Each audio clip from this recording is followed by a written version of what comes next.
What is up, guys? Welcome back to Live from the Nerds. Hope you guys are doing well today. We've been talking a lot about investing in watches and whether or not you can actually make passive income from owning and wearing watches. We've done a couple of videos describing how we think you should approach investing in watches, and also we looked at some of the returns of some watches that you can possibly buy. We did a video where we discussed the real return on Rolex watches. What we thought we would do is we would look at another brand which is very popular within the collector's world, and that is Omega. We thought we would look at some of the popular models that they have in their line and look at the actual return on some of these watches according to Chrono24.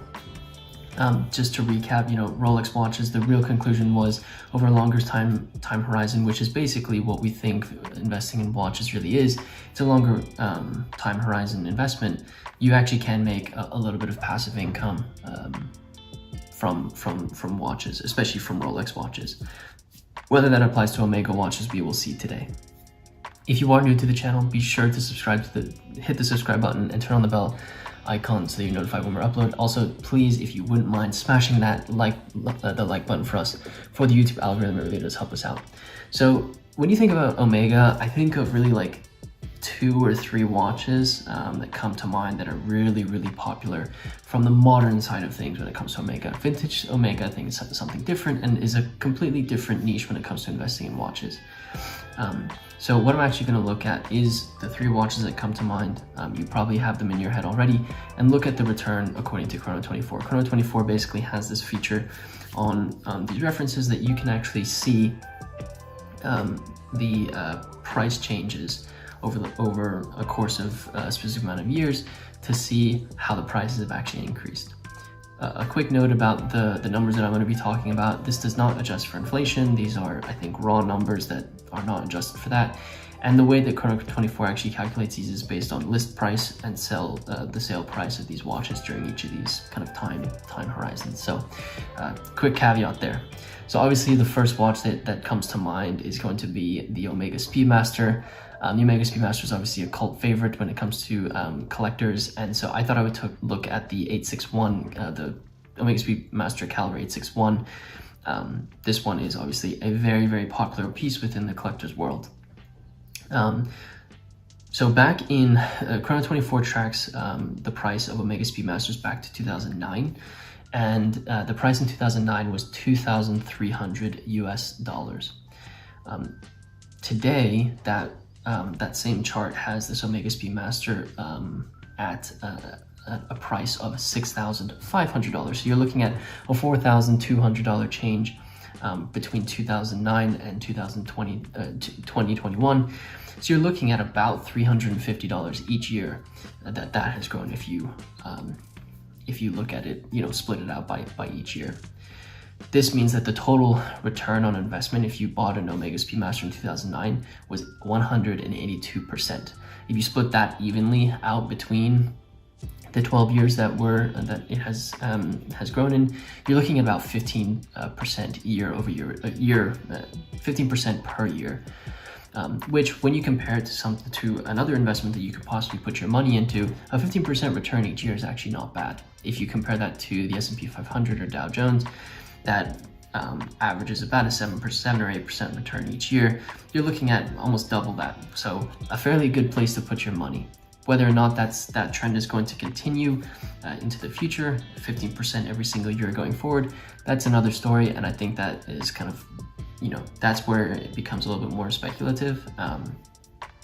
So I'm really just looking at historically what these have returned. So that's the first watch. The second watch I thought I would look at is another favorite, and that's the Omega Seamaster 300. I'm going to be using the caliber 2541.80. This is a very classic Omega Seamaster. I think some people call this the Bond Seamaster as well, because I think in some of the more recent ones, James Bond has worn this piece. Chrono24 tracks data back to 2010, and this watch was actually around $1,000 US. Fast forward to 2021, this watch is now priced at $2,300 according to Chrono24. So you're looking at a change of about $1,300 over a period of 11 years. So that's about $118 each year.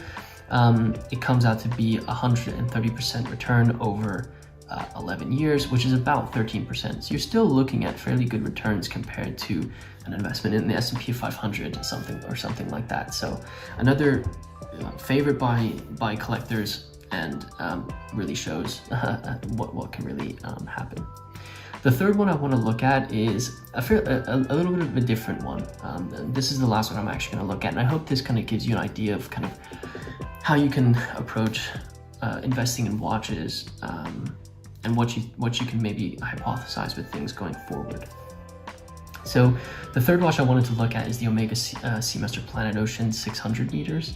I'm going to be looking at the caliber 215.3.4.2.3. It goes on, but it's the caliber 215, or the reference 215.30.40.20.03.001. So you'll see a picture of it and you'll recognize it. Chrono24 actually tracks data for this watch from 2016, which is really when it was released. And the price in 2016 was $5,100 US. So you're looking at a shorter time horizon here. In 2021, this watch was priced at about $5,800 US. You're only looking at about a change of $700 in this five-year period. This comes out to be about a 13, if we round up, is 13.73, but we'll round up to 14% return over that 5-year period. If you split that out evenly, you're looking at about $140 that you would make each year, and about 2.75% each year. If you compare that to the Omega Speedmaster, Omega Seamaster, this obviously is a much smaller return each year comparatively. I do find that this to be kind of an interesting point if you look at it from a percentage perspective. I think one thing that's really important about investing in watches is whether or not this reference is still in production. This reference is still considered a fairly recent iteration of this, and so there hasn't been, new models that have come out that have kind of taken its place and really made this reference a lot more rare, and kind of moved the price of this piece up. And so if you look at it from a purely a percentage perspective, this really isn't that great of a return.